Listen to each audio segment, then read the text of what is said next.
4 albums dropped today that interested me, and each offering a different flavour at the same quality. And I'll be honest, it was really hard choosing a fave because I wanted the obvious one to be challenged, even at the risk of running out of time listening to it all before I had to start writing. And it did fight off all the competition in the end, but in the ring for this morning's bout was the You Bet album, nice harmonies and indie rock, the White Flowers album, dreamy kind of electronic, and the Jump Source album, pure club summer vibes, and of course the American Football album, who you know from the title and the colour of this video, won the fight.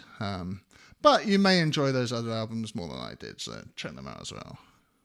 Alright, it's me, I'm back again, and it is an honour to say, just like to draw your attention to the new album by American Football called LP4, or that Red Sun one.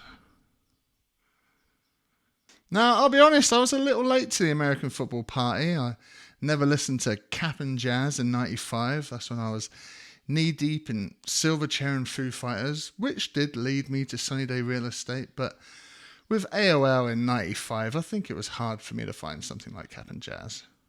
I never listened to Joan of Arc in 97 because I was knee-deep in Deftones or Goldfinger, and by 99 I was 20 years old and I dived deep into the summer blue waters of Blink-182, so it's no wonder I didn't notice the incredible debut album by American Football.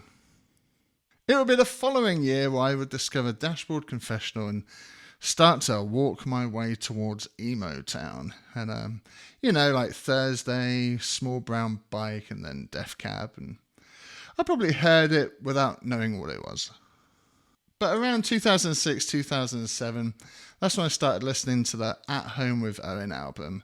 It was Lee from Bring Me the Horizon who turned me onto it, to be fair, and he was a massive fan of Kinsella's work. Also, that's when I was knee-deep in my, Jose Gonzalez, Bon Iver, Tegan and Sarah acoustic side, post-Dashboard, and it grabbed me good. So I've listened to a lot of Owen, and I've enjoyed most of the American Football releases. I like the one that Haley was on, and I really, really enjoyed that random side project they did a few years ago that was called Lies, which was basically American Football but with synths, and I think a lot of people missed it because that it was under a different name, but you definitely have to check it out because it was awesome. But yeah, going through everything today, as much as I wanted to shine a light on a new artist, sometimes that 20-year sting just won't let go of you. What's on the menu today? Wob Wob Warner Childs. We've got 10 tracks for you, technically 8, running at 49 minutes. Starting with track 1, Man Overboard. The way it started, I thought it was going to be Dire Straits' Money for Nothing, but instead it's all mad, jazzy, heavy, syncopated, polyrhythm drum fills. I was trying to work out if it was on the 5 or the 6, and I lost myself all the time. It's got some nice synths and bells to give you some sober company during the chaos, and some good distorted guitars and thick sliding bass to end it all. And it's a real scrambled, chaotic opener to the album, to be honest, especially first thing in the morning. And then we got track 2, No Feeling, the second single for the album that's kind of twinkly and sparkly with its bright picking guitar and wobbly underwater guitar underneath, and those distant turnstile vocals from Brendan on the chorus added to that really drenched in the verb vibe, and those bending feedbacking guitars seal the deal. Now the stabby, punchy drums are offering the sobering clarity to this track. It's like the opposite of track 1. It's grown on me a lot since it came out. After that, we got track 3, Blood on My Blood. A deep bass and lovely open space for everything to sit in. I know people don't like peak U2, but moments on this album had me thinking of U2, and I don't know why, but this also made me want them to do a track with Alex G on guest vocals. I love the cheeky, boisterous ooh and ah over the drums. I never checked out Raina Maria, I don't think, but her vocals are lush on this. Might be my favourite from today's listening. At least that's what I thought when I wrote this down. Following that, we got track 4, Bad Moons, the first single, which reminded me of my favourite final song on that Lies album with its sample of Children in the Distance, and what a glorious single this one is with its gentle piano and its kaleidoscopic rotating rhythms that put you in a real trance. American football are at their most powerful with songs like this, and that's before the second half kicks in as Mike says, "I welcomed death in the dark," and the distortion pedals get kicked on and Steve starts smashing his kit with fills, and it would fill all of the air particles in a stadium like explosions in the sky used to. It's 8 glorious minutes of a track, undeniable legends. And then we have track 5, the one with the piano, the first instrumental track on the album, and an understandable location to put it in after that, but as is the case on this channel with most instrumentals, nothing to see here, we move on.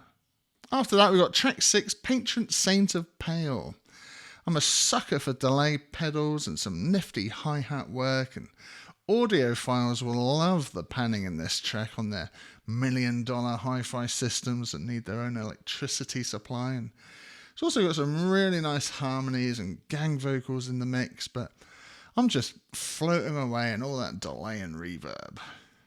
There is a note near the end of this that is awful, and there have been a few other moments like this where I'm like, are they trying to embrace ugliness because all of their music is so lush that, you know, to set it apart it needs a dark, ugly note every now and then? Another favourite from today. After that, we've got track 7, Wake Her Up. It's a bit more upbeat, this one, with guest vocals from Wisp, who I've heard of before, does like extreme Deftones, ethereal shoegaze stuff. The electric lead guitar on this reminded me of the 1975 track Give Yourself a Try. And then it gets this kind of extended ending instead of that being a separate instrumental with the infamous trumpet and some distant breathy vocals. Might be my least favourite on the album. Following that, we got track 8, Desdemona.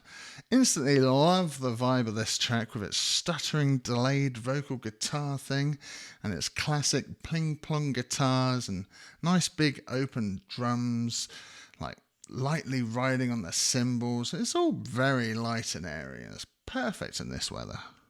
Love that warm as fuck chord change that happens in the middle and pulsing bass line as one of those damn semi-ugly notes stand out again, me doing the Leo point gif every time I hear it, and then the glistening twinkles come in and you've forgotten all about it and it's all just like soda pop on a summer's day. It's a very, very pretty song and another favourite from today. It should have made it 10 minutes long. Track 9 is called Lullaby. It's the second instrumental track, so nothing to see here. Last but definitely not least is track 10, No Soul to Save. I could tell from the way that this started that I would be in for another classic. All the elements from the whole album are thrown into a pan and then Mike says, "Fuck you, I already said I'm sorry for everything and I won't say it again." Everything collides again into a wall of reverbed vocals. Then it goes into some nice fret climbing pauses and solos as Mike says, "One more pour for the pain," and then it breaks and we get a lovely little picking acoustic moment and then we're off. Absolutely love the guitar that comes in on the right speaker after and the reverb vocals. I want this to be my laughing gas. Just put the mask over my face and let me drift away to that guitar work. It's so good. Another track that should have been 10 minutes longer after jamming after that final vocals. Great end to the album. So yeah, as soon as you hear those songs, you'll be like, yep, I see why it is my album of the week. It's been a hell of a time recently for bands from the 90s, absolutely smashing it 30 years later. And I hope there's some Zoomers taking notes and starting to make music as good as this, because you lot have got to catch up to some of these unks. So yeah, that's it. See you next week, hopefully. Until then, a peace.